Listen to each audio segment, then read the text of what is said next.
दिल्ली, उत्तर प्रदेश, राजस्थान समेत उत्तर भारत के ज्यादातर राज्यों में हीट वेव का अलर्ट जारी किया है। मौसम विभाग के अनुसार अगले 5 दिन उत्तर भारत के राज्यों में हीट वेव का प्रकोप देखने को मिलेगा। दिल्ली एनसीआर के जिलों बागपत, बुलंदशहर, मध्य दिल्ली, पूर्व दिल्ली, फरीदाबाद, गौतम बुद्ध नगर, ग्रेटर नोएडा, गाजियाबाद, गुड़गांव, हापुड़, इज्जत, मेरठ, मेवात, नई दिल्ली, नोएडा, उत्तर पूर्व, उत्तर पश्चिम, पलवल, रोहतक, शहदारा, सोनीपत, दक्षिण दिल्ली, दक्षिण पूर्व, दक्षिण पश्चिम और दक्षिण दिल्ली के कई स्थानों पर तेज धूलभरी हवाओं के साथ लू की स्थिति बनी रहेगी। मौसम विभाग ने 19 जून तक दिल्ली में हीट वेव का ऑरेंज अलर्ट जारी किया गया है। मौसम विभाग के अनुसार आने वाले दिनों में दिल्ली में अधिकतम तापमान 45 डिग्री के पार रहेगा। लू का सितम 15 जून से शुरू होकर 19 जून तक रहेगा। वहीं 20 जून को लोगों को गर्मी से थोड़ी राहत मिल सकती है। 20 जून को दिल्ली में आंशिक रूप से बादल छाए रहेंगे तथा वर्षा तूफान की संभावना मौसम विभाग ने जताई है। अगले कुछ दिनों के दौरान राजस्थान के अजमेर, अलवर, बांसवाड़ा, बांदा, बाड़मेर, भरतपुर, भीलवाड़ा, बीकानेर, बूंदी, चित्तौड़गढ़, चूरू, दौसा, धौलपुर, डूंगरपुर, गंगानगर, हनुमानगढ़, जयपुर, जैसलमेर, जालोर, झालावाड़, झुंझुनू, जोधपुर, करौली, कोटा, नागौर, पाली, प्रतापगढ़, राजस्थान में शुष्क और बहुत गर्म मौसम जारी रहेगा। प्रधानमंत्री मोदी ग्रुप ऑफ 7 G7 शिखर सम्मेलन में भाग लेने के लिए इटली पहुंचे हैं। यहां पीएम मोदी ने इटली के पुलिया में आयोजित G7 समिट के आउटरीच सेशन में अपने संबोधन में भारत में हाल ही में संपन्न लोकसभा चुनाव की विशेषता और इसकी विशालता से सभी को अवगत कराया। साथ ही पीएम मोदी ने कहा कि 21वीं सदी टेक्नोलॉजी की सदी है। मानव जीवन का शायद ही ऐसा कोई पहलू होगा जो टेक्नोलॉजी से प्रभावित न हो। उन्होंने ऊर्जा के क्षेत्र में भारत के दृष्टिकोण और 2047 तक विकसित भारत के संकल्प के बारे में भी बताया। साथ ही ग्लोबल साउथ की प्राथमिकताओं और चिंताओं को वैश्विक पटल पर रखा। सबसे पहले इस समिट में निमंत्रण के लिए और हमारे आतिथ्य सत्कार के लिए भी प्रधानमंत्री मेलोनी का हार्दिक आभार व्यक्त करता हूँ। मैं चांसलर शोल्ज को उनके जन्मदिन पर बहुत बहुत शुभकामनाएं देता हूँ। G7 समिट का ये आयोजन विशेष भी है और ऐतिहासिक भी है। G7 के सभी साथियों को इस समूह की 50वीं वर्षगांठ की बहुत बहुत बधाई। पिछले सप्ताह आप में से कई मित्र यूरोपियन पार्लियामेंट चुनाव में व्यस्त है। कुछ मित्र आने वाले समय में चुनाव की सरगर्मी में गुजरेंगे। भारत में भी पीछे कुछ महीने चुनाव का समय था। भारत के चुनाव की विशेषता और विशालता कुछ आंकड़ों से समझी जा सकती है। लोकसभा चुनाव खत्म होने के बाद अब उत्तर प्रदेश की सियासत में सारा फोकस वहां होने वाला उपचुनाव पर है। सभी सियासी दल अभी से वोटों का गुना भाग करने में जुट गए हैं। इस कड़ी यह चुनाव कांग्रेस और सपा गठबंधन के लिए एक बड़ी चुनौती होगी, क्योंकि जिन सीटों पर चुनाव होनी है उनमें से ज्यादातर सीटों पर बीजेपी और समाजवादी पार्टी के उम्मीदवार जीते हैं। लोकसभा चुनाव में कई विधायक भी चुनकर आए हैं, लिहाजा उन खाली सीटों के लिए विधानसभा के उपचुनाव होंगे। लोकसभा चुनाव नतीजों के बाद फूलपुर, खेर, गाजियाबाद, मजावन, मीरापुर, अयोध्या, करहल, कटहरी, कुंदरैली विधानसभा सीटों पर उपचुनाव होना तय है। वहीं हाल में कानपुर के विधायक को हुई सजा के बाद वहां भी उपचुनाव होना तय है। बीजेपी की अगुवाई वाली एनडीए ने लोकसभा चुनाव में 8 विधायकों को चुनावी मैदान में उतारा था। वहीं समाजवादी पार्टी ने 6 विधायकों को टिकट दिया था। राजनीति के विश्लेषकों का मानना है कि यूपी में कांग्रेस को 6 सीटों पर सफलता मिलने से पार्टी को संजीवनी मिल गई है। ऐसे में बढ़े हुए मनोबल के साथ वह उपचुनाव के कुछ समाजवादी पार्टी के सामने कुछ सीटों की मांग रख सकती है।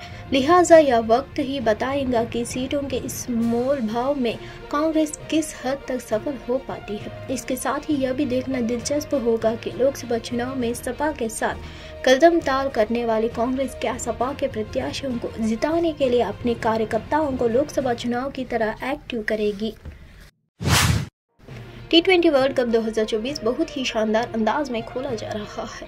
फैंस को रोज ही रोमांचक मुकाबले देखने को मिल रहे हैं। टीमें सुपर 8 में जाने के लिए जोर आजमाइश कर रही है। यूएसए बनाम आयरलैंड मैच बारिश की वजह से रद्द हो गया। इसी वजह दोनों टीमों के एक अंक दे दिया गया है।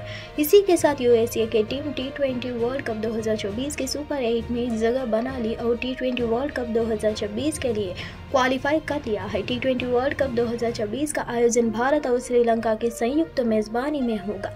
मेजबान होने की वजह से भारत और श्रीलंका T20 वर्ल्ड कप 2026 के लिए पहले ही क्वालिफाई कर चुके हैं। T20 वर्ल्ड कप 2024 के सुपर 8 में जगह बनाने वाली टीमें डायरेक्ट T20 वर्ल्ड कप 2026 के लिए क्वालिफाई कर लेंगे। T20 वर्ल्ड कप 2026 के लिए Bharat, America, Australia, West Indies, Afghanistan, south Africa और श्रीलंका के टीमें क्वालिफाई कर चुकी है। T20 वर्ल्ड कप 2026 में कुल 20 टीमें हिस्सा लेंगी, जिसमें 2 मेजबान क्वालिफाई कर चुके हैं। साथ ही T20 वर्ल्ड कप 2024 के सुपर 8 की टीमें अन्य के इसके अलावा 3 टीमें जो 30 जून 2024 तक ICC की T20 रैंकिंग में टॉप पोजीशन पर होगी, वह T20 वर्ल्ड कप 2026 में जगह बनाएंगी। इस तरह 12 टीमें पहुंच जाएगी। बाकी 8 टीमें ICC के रीजनल क्वालिफायर के द्वारा तय की जाएगी। पूर्व लद्दाख में भारत चीन के बीच हुए खूनी संघर्ष को 4 साल पूरे हो रहे हैं। गलवान झड़प में सबसे बड़ा नुकसान भरोसा का हुआ है, जिसे 1962 में चीन के साथ युद्ध के बाद दोबारा हासिल करने में दशकों लग गए थे। 15 जून 2020 को पूर्व लद्दाख में भारत चीन के बीच हुए खूनी संघर्ष को 4 साल पूरे हो रहे हैं। दोनों देशों के बीच रिश्ते तनावपूर्ण बने हुए हैं। दोनों देशों के बीच गतिरोध कितने गहरे स्तर पर पहुंच चुका है, इसका अंदाजा इसी से लग सकता है कि नरेंद्र मोदी ने जब अपने तीसरे कार्यकाल के लिए शपथ ग्रहण ली तो पुतिन, बाइडेन समेत दुनिया भर के राष्ट्राध्यक्षों ने उन्हें बधाई दी, लेकिन चीनी राष्ट्रपति शी जिनपिंग ने बधाई तक नहीं दी। वही मोदी 2.0 से शुरू हुआ यह गतिरोध मोदी 3.0 में भी जारी रहने वाला है, क्योंकि चीन किसी भी हालात में LAC पर अप्रैल 2020 से पहले वाली स्थिति पर लौटने के लिए तैयार नहीं है, जिसकी भारत हमेशा से मांग करता रहा है। सिरिल रामाफोसा दूसरी बार दक्षिण अफ्रीका के राष्ट्रपति चुने गए हैं, जो कि अगले 5 सालों तक अपना कार्यकाल पूरा करेंगे। रामाफोसा ने अपने प्रतिद्वंदी को बड़े अंतर से हराया है। रामाफोसा को 283 जबकि जूलियस मलेमा सिर्फ 38 वोट मिले हैं। दक्षिण अफ्रीकी संसद ने सिरिल रामाफोसा को एक बार फिर से 5 सालों के लिए राष्ट्रपति के रूप में चुन लिया है, जबकि उनकी अफ्रीकी राष्ट्रीय कांग्रेस ने एक कुछ पहले हुए आम चुनाव में केवल 40% वोट ही हासिल किए थे। रामाफोसा ने आर्थिक स्वतंत्रता सेनानियों नेता जूलियस मलेमा के खिलाफ जोरदार जीत हासिल की, जिसे संसद में भी नामांकन किया गया था। रामाफोसा को 283 जबकि मलेमो को सिर्फ 84 वोट मिले। ऐसे अनुमान जताया जा रहा है कि रामाफोसा बुधवार को अपने मंत्रिमंडल की घोषणा करेंगे। शुक्रवार रात जैसे ही चुनाव के परिणाम आया, वैसे ही कई दिनों से चली आ रही चुनाव अटकलें भी खत्म हो गई है। कुछ लोगों ने दक्षिण अफ्रीकी राजनीति में एक नए युग के रूप में गठबंधन का स्वागत किया, जिनका मानना है कि एक गठबंधन भाईचारे को बढ़ाएगा और बीमार अर्थव्यवस्था को मजबूत करेगा। तृतीय श्रेणी शिक्षक भर्ती को लेकर भजनलाल सरकार ने बड़ा फैसला लिया है। मुख्यमंत्री भजनलाल शर्मा ने शुक्रवार को तृतीय श्रेणी शिक्षक भर्ती में महिलाओं को 50% आरक्षण देने का ऐलान किया है। राजस्थान में तृतीय श्रेणी शिक्षक भर्ती में महिलाओं को अब तक 30% आरक्षण मिल रहा था, लेकिन अब आगामी भर्तियों में 50% आरक्षण देने का फैसला किया है। हालांकि इस फैसले को लागू करने के लिए राज्य सरकार को राजस्थान पंचायती राज अधिनियम में संशोधन करना होगा। सीएम भजनलाल शर्मा ने इस प्रस्ताव को भी मंजूरी दे दी है। जानकारी के अनुसार राजस्थान के शिक्षा विभाग में वर्तमान में तृतीय श्रेणी टीचर के 29,272 पोस्ट खाली है। इस संबंध में जल्द ही अधीनस्थ कर्मचारी चयन बोर्ड राजस्थान में 3rd ग्रेड टीचर्स की भर्ती 2024 के लिए नोटिफिकेशन जारी करेगी। इसके तहत प्राइमरी और अपर प्राइमरी टीचर के खाली पोस्ट को भरा जाएगा। सरकार के इस फैसले से अब इनमें 14,636 तृतीय श्रेणी टीचर के पद महिलाओं के खाते में आएंगे, जबकि पूर्व की व्यवस्था अनुसार 8,781 पद की महिला टीचर्स को मिलते हैं। भजनलाल सरकार के इस फैसले से महिलाओं के सीधे 5,855 पदों का अतिरिक्त फायदा होगा।